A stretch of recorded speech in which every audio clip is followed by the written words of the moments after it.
হঠাৎ আপনাকে এক ডাক্তার রিপোর্ট দিয়ে বলল আপনি মাত্র 30 দিন বাঁচবেন, আপনার ক্যান্সার হয়েছে, এখন আপনার শেষ স্টেজ যাচ্ছে। এটা শুধু আপনি জানেন, আপনার পরিবার কিংবা বন্ধু বান্ধবরা কেউ জানে না। এখন এই রিপোর্ট পাওয়ার পরে আপনি বাসায় গেলেন। প্রতিদিনের মতো আজকেও আপনার বাবা আপনাকে বকাঝকা শুরু করলো, তোকে দিয়ে কিচ্ছু হবে না, সারাদিন কোথায় থাকিস তুই, অকাজের ছেলে, ইত্যাদি ইত্যাদি। এই মধ্যবিত্তের বাবার যেমন হয় আর কি। তখন কি প্রতিদিনের মতো আজও আপনি তর্ক করা শুরু করবেন, নাকি প্রাণ ভরে বাবার বকাগুলো শেষবারের মতো আরেকবার শুনে নেবেন? হঠাৎ আপনার মা এসে আপনাকে বলল, নে বাবা ভাতটা খেয়ে নে। আপনার মনে হবে এই বুঝি আপনার মায়ের শেষ হাতের খাওয়া, আপনি আর বাঁচবেন না। আপনি পরম তৃপ্তি নিয়ে খাবেন এবং আপনার কাছে মনে হবে এটা আপনার শ্রেষ্ঠ খাবার, যদিও ডাল ভাত হোক না কেন।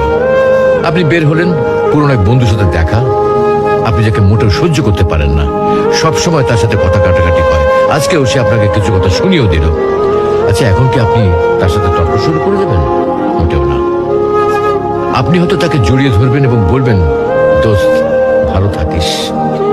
আচ্ছা জানেন, আমরা এখন মৃত্যুর কথা ভাবতেই চাই না, এ থেকে আমরা পালিয়ে বেড়াতে চাই। কিন্তু যদি আপনি ভাবেন যে আজই আপনার শেষ দিন, তাহলে দেখবেন সবকিছুই আপনার কাছে ভালো লাগছে। তাই ইগো ছেড়ে দিন, ইনশাল্লাহ আপনার মন ভালো হয়ে যাবে।